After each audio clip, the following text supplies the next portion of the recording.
Hello viewers, আসসালামু আলাইকুম। Share করব দারুণ মজাদার এবং সহজ একটি রেসিপি, কাঁঠাল বিচির বড়া। আশা করছি আজকের রেসিপি আপনাদের কাছে ভীষণই ভালো লাগবে। ভিডিওটি না কেটে একদম শুরু থেকে শেষ পর্যন্ত ফুল রেসিপি দেখতে থাকুন। আমি এখানে রুই মাছ এবং টুনা মাছের লেজা নিয়েছি। আপনারা চাইলে যে কোনো মাছ দিয়ে এই রেসিপি বানিয়ে নিতে পারেন। মাছ দুটোকে পানিতে 15 মিনিট ভাপিয়ে নিব, যেন মাছের কাঁটা বাছতে সুবিধা হয়। এ পর্যায়ে এলে পানি ঝরিয়ে মাছগুলোকে তুলে নিব।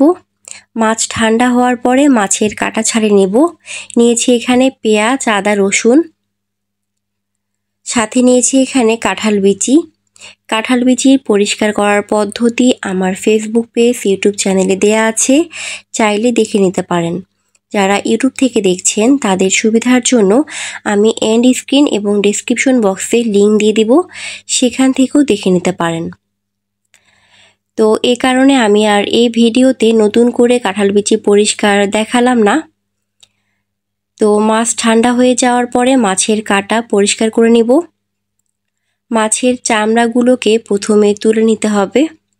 এরপরে মাছের যে বড় কাঁটাগুলো আছে সেগুলোকে তুলে নেব। এরপরে ছোট কাঁটাগুলো বেছে নেব। এভাবে মাছ পরিষ্কার করলে বেশ সুবিধা হয়। আমার ফেসবুক পেজ এবং ইউটিউব চ্যানেলে টুনা মাছ ভুনা রেসিপি এবং টুনা মাছের কাবাব দেয়া আছে, চাইলে দেখে নিতে পারেন। এবং মাছের অনেক ধরনের রেসিপি দেয়া আছে। আশা করছি সে রেসিপিগুলো আপনাদের কাছে বেশ ভালো লাগবে। তো এভাবে ফার্স্টে মাছের চামড়াগুলোকে তুলে নিতে হবে, চামড়া বা স্কিন যেটাই বলেন না কেন। এরপরে মাছের কাঁটাগুলোকে বেছে নিতে হবে।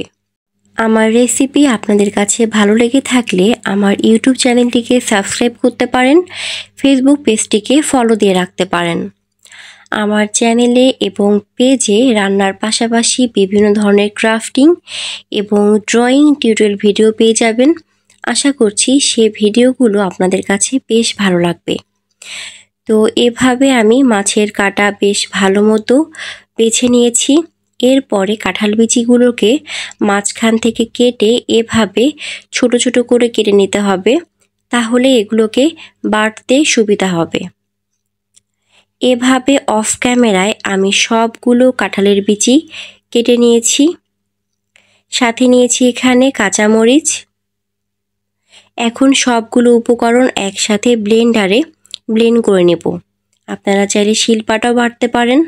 তো সবগুলো উপকরণ একসাথে ব্লেন্ড করে নিয়েছি। এগুলোকে এখন একটা পাত্রে ঢেলে নিব। সাথে দিয়ে দিব এখানে স্বাদ মতো লবণ, হলুদ গুঁড়ো, মরিচ গুঁড়ো, দিয়ে দিব এখানে জিরা গুঁড়ো, গরম মশলা গুঁড়ো, দিয়ে দিব এখানে গোলমরিচ গুঁড়ো, সাথে দিয়ে দিব বেকিং সোডা। এই চা চামচ দিয়ে 2 চামচ পরিমাপ বেসন। সবগুলো উপকরণ একসাথে ভালো মতো মিক্সড করতে হবে। আশা করছি আপনারা পরিমাপ দেখে বুঝতে পেরেছেন আমি কি পরিমাপ কতটুক মশলা ব্যবহার করেছি। তো এটাকে বেশ ভালো মতো মেখে নিয়েছি। এরপরে তেল মিডিয়াম গরম করে সবগুলো বড়া এখন ভেজে নিব। তো আমি এক এক করে সবগুলো বড়া দিয়ে দিচ্ছি। তো এই বড়াগুলোকে উল্টিয়ে পাল্টিয়ে এরকম লাল করে ভেজে নিতে হবে। বড়া ভাজার সময় চুলার ফ্লেম মিডিয়াম টু লো রাখতে হবে, যেন বড়ার উপরের অংশটাও বেশ ক্রিস্পি হয় এবং ভেতরটাও ভালো মতো কুক হয়। হাই ফ্লেমে বড়াগুলো ভাজলে শুধু উপর থেকে ভাজা হবে এবং ভেতরটা কুক হবে না। তো এভাবে আমি সবগুলো বড়া উল্টিয়ে পাল্টিয়ে লাল করে ভেজে নিয়েছি। এখন বড়াগুলোকে গরম গরম পরিবেশন করে নেব। বিকেলবেলা এরকম গরম গরম মুচমুচে যদি বড়া হয়, সাথে যদি 1 কাপ চা থাকে, তাহলে তো কোনো কথাই নেই, বিকেলের নাস্তা পুরোই জমে যাবে। তো ভিউয়ার্স, আজকের এই কাঁঠাল বিচির বড়া রেসিপি কার কাছে কেমন লেগেছে অবশ্যই তা কমেন্টে জানিয়ে দেবেন এবং অবশ্যই বাসায় ট্রাই করবেন। আজকে এ পর্যন্তই। সকলে সুস্থ থাকবেন, ভালো থাকবেন। Thank you. Let's see the next video.